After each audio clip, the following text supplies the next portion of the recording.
Jimmi Simpson, we're going to talk Unsolved, but first of all, congratulations on your BAFTA nomination from last week, which is, I'd say, the biggest nomination of your career.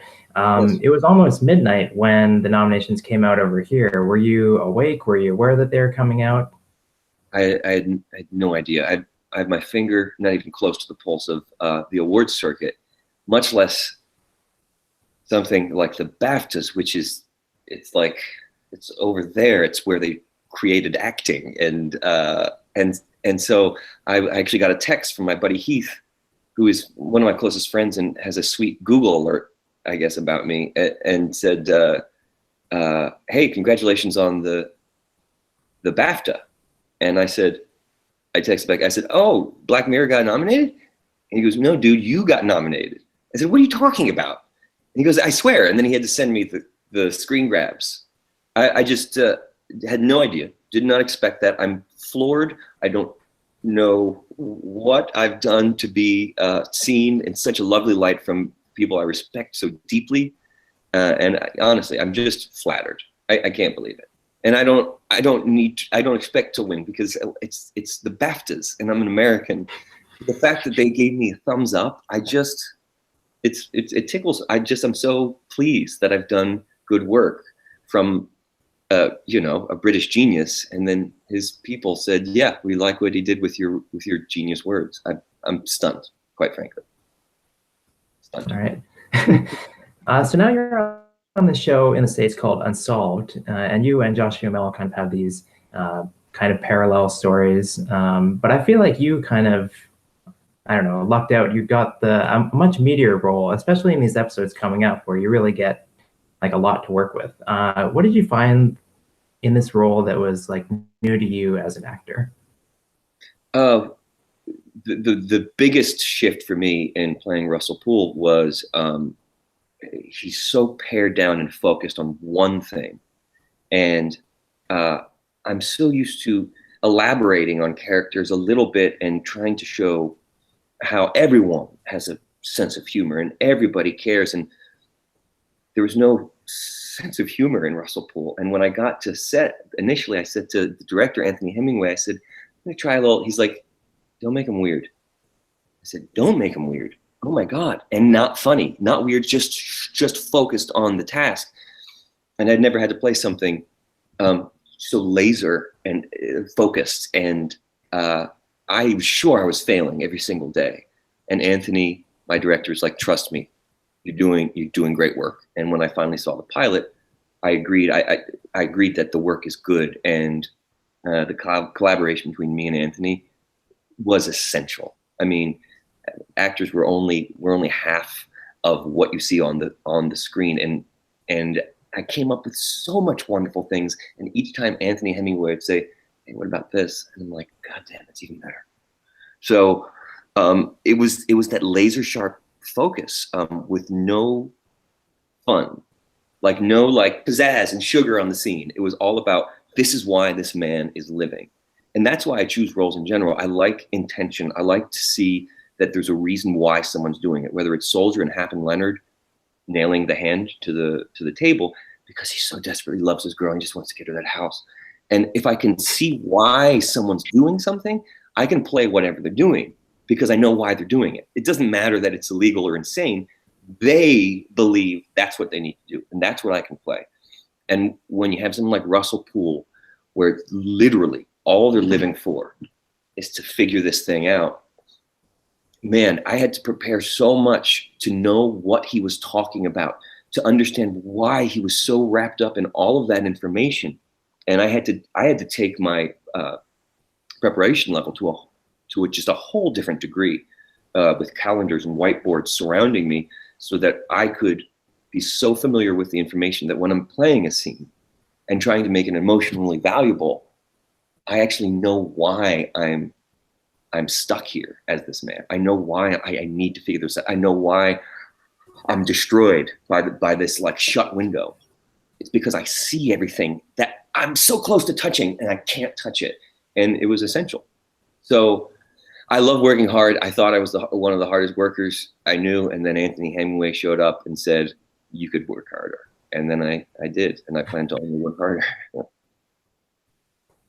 how does it work on a show like this one where like you never really meet a whole bunch of your co-stars? Like, are you talking to like Josh Duhamel and in the flashbacks to Biggie and Tupac, are you talking to those actors about how to like balance your performance with theirs, or is it just kind of, I guess, like any other show where you're not necessarily always aware of what's going on? I've been really fortunate to be lately working with shows where, I mean, that's the all essential thing is the tone. You have some visionary, a writer, often combined with a director that's like, this is this idea. And then you cast actors and just the nature of actors, well, that guy's famous, that guy's blah, blah, and they have this sense of like, here's my value, I'm gonna put it there. Well, when you're talking about style like Westworld or Black Mirror or Unsolved, where there's this cohesive style that needs to be there. Otherwise, it's just not going, it's not gonna make sense. If one person's kind of playing it realistically, the other person's taking a different take. So with Unsolved, Anthony Hemming was so clear. Even episodes he wasn't directing, he would be there, and he would have answers to my questions, and then a sub question, and then a sub answer. And so, speaking personally, it was that awareness that Anthony was there keeping tabs on all the other parts that made me never worry about it. And plus, we would have days, so many days, where I'd be coming in, they'd be going out, and we'd like, punch each other in the chest and be like, now it's your turn to go kill it. So it was very, very familial. And again, Kyle Long is the genius behind the words along with the whole team, but Anthony Hemingway was this figurehead of clarity, presence, omnipresence. He really brought the whole thing together. Now, unfortunately, your character is, he's passed away in recent years, but I understand that you did talk to people who knew him. So did you try to like emulate his mannerisms, or is it just kind of to get into his headspace and that's more important? Well, they were both pretty important to me. Anthony said at the top, for the sake of legitimacy and out of respect for those of us that we're portraying who are here or may have left, we're not doing impressions and we're not doing caricatures.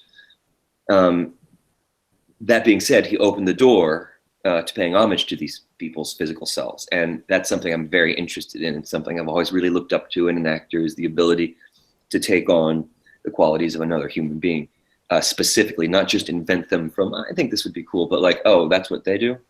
All right, okay. So it was luckily there's so much video of Russell, and the headspace was its own preparation. That's books and study.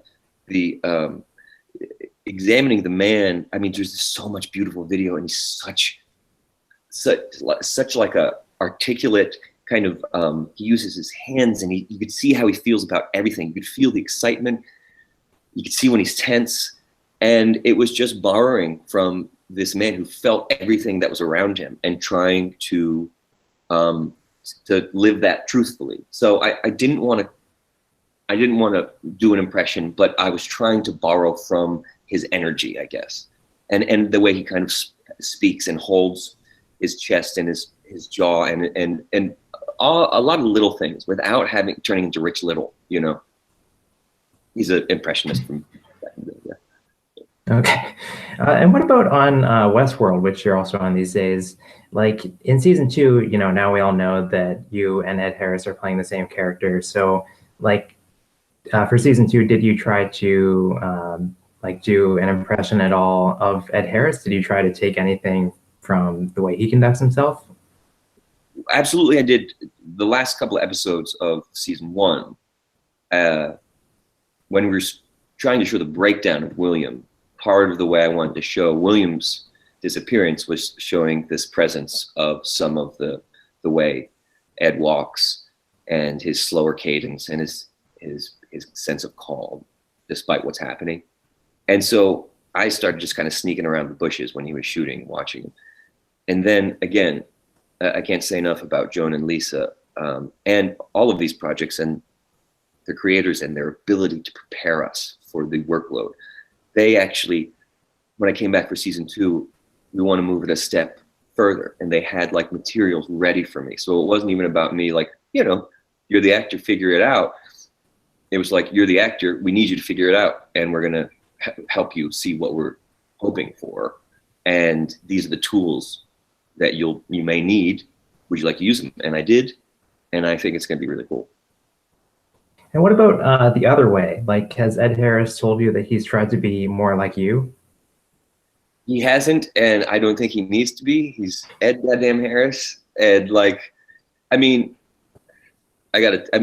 modesty aside, he said one of the greatest things I've been told as an actor now is once the season came out, he's a man of few words and total coolness. And he looked at me, he's like, pretty good show, huh? I said, yeah. He goes, thanks for setting me up so good. And I was like, oh, it was my pleasure. Thank you for saying that I did. I don't know. So, the boy, I think we all just kind of went on the understanding, the boy, William, he's untouched. The man that Ed has been so hardened, and so we're going to just build into that. And Ed is the genius veteran who he'll decide what the end result is, and then I'll try to fill in the cracks until there. And now going back to Unsolved, what would you say that you learned from the show that's kind of colored how you interpret current events? Well, sadly, it's the awareness of how many cracks there were in the justice system, and our ability to overlook lost lives for the sake of convenience and numbers and saving time and money, and how it's focused on ignoring the Black citizens of this country. And we're dealing with it so much right now, and we're dealing with it in a way where it's causing tension we've seen in about 30 years. And this was just 25 years ago. These men were 25 years old. They were heroes, and it was all ignored. And now we see citizens who have not done these things, but they are just as valuable, and their lost lives need to be investigated just as urgently. So I think it's timely. It's as timely as anything. Okay, so you're always in so many projects, especially I feel like in the last few years. I wanted to ask you about some of your other roles. Okay. Are you in the final season, or were you in the original 6th season of House of Cards? No. So right, the House of Cards, it was supposed to be just the one season, and Bo and I, the creator and runner at the time, really got along, and so he brought me back. He's like, I don't know what I'm going to do with you, but I want to bring you back. And so I had another season. I was very lucky. And then for season 4, Bo took the time to call me up and say, hey, just so you know, go ahead and audition for other stuff. I think I think we're good on Gavin. It was great working with you. And so it was perfect. It was like a 2-year experience of working with such professional people. It was one of my first big jobs. Couldn't have been more perfect, really. Yeah, I was just kind of wondering, like, I think he's still alive actually in that show. Oh, so, yes. Maybe he should come back. He got his butt kicked by Stamper, which is, if you can get your butt kicked by someone, you want it to be Doug Stamper. I've been beat down by Stamper. Okay. Now, what about your surprise non-suicide role on This Is Us? You're still floating in that universe too. Do you think you'll ever come back to that one? Gosh, I would love to. Sterling K. Brown and I have known each other for about 20 years, and I was really busy, and my agent let me know. He's like, "This is my favorite show." It's my agent's favorite show, and he's like, "It's my favorite show. I want you to do a guest if you feel like it." It's with Sterling K. Brown. He's a great actor. I'm like, done. Sterling K. Brown, I'm in. And so we just got to go up there and have a scene together, first time in 20 years. I think it was a beautiful scene. I was blessed that they let me come and take a part of such a really cleverly done dramatic show on network, and I haven't done much network television, and I felt really lucky. It was really cool. That show's put together so beautifully. I think I've seen you consistently for like the last 15 to 20 years, starting in 24 and The Late Show and just a whole bunch of other things. But one of my favorite things that I've actually seen you in is actually this Fox pilot called Virtuality with Nikolai Coster-Waldau and Ron Moore and Pete Berg that Yeah. It was so good that they had to air it as a TV movie, even if they didn't, pick it up to series. Are there any roles of yours that you feel have not gotten the attention that, kind of like that you think they should have? Well, most of them are on stage, and you can't expect people to go back in time and see them. But Hap and Leonard is a Sundance show I did for this writer-director, Jim Mickle. And it's just 6 episodes. And Michael K. Williams, James Purefoy, Christina Hendricks. It was just a beautiful independent. It's like what you can do in this big pool of where you can do anything now. You can spend a whole bunch of money and someone will watch it. You can spend no money and someone will watch it.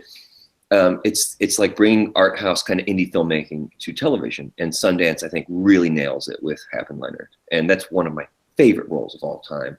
And the only reason why I think I was good in that role is because I had just come off of a play that had meant the world to me. And that's where I'm always able to figure out what my limits are and like what my capacity is that I haven't been able to investigate when I'm given 30 seconds in front of the camera. Stages, I can actually expand my instrument. And then I did Hap and Leonard.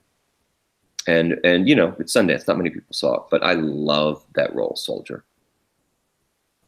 Now, IMDb says that you have a movie coming up, but like, what's the real story? What do you have coming up that's in the pipeline? Oh, well, Under the Silver Lake is a little movie that Andrew Garfield is starring in, that I have a small part in, that I'm very excited about. I'm working on a feature with James Roday. He's my best friend, and he's an actor from Psych and a lot of other things. And so he's got something that we're working on now. And then basically I'm kind of holding back on jumping into work because I just feel so blessed with working on projects that I really care about. And so the aim right now is to keep working on material. I mean, I love art for fun too. I love that.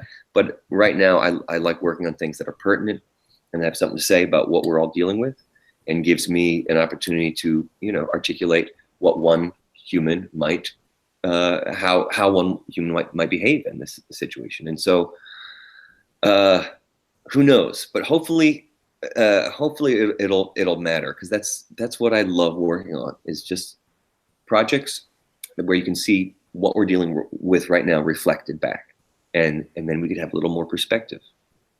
And I love being entertaining, but I just feel so lucky lately. I've been working on these projects that come from the minds of people that are so much smarter than me. And so when you're working with writers that are that intelligent, it's just you feel like you're growing, and you're being able to absorb some of their prowess and their energy and their creative, explosions. It's all inspirational. So that hopefully. All right. Well, thanks very much for taking the time to chat, and best of luck this summer at the Emmys for Unsolved, Black Mirror, and Westworld. Oh, thank you very much. Well, it's nice talking to you. Have a great afternoon.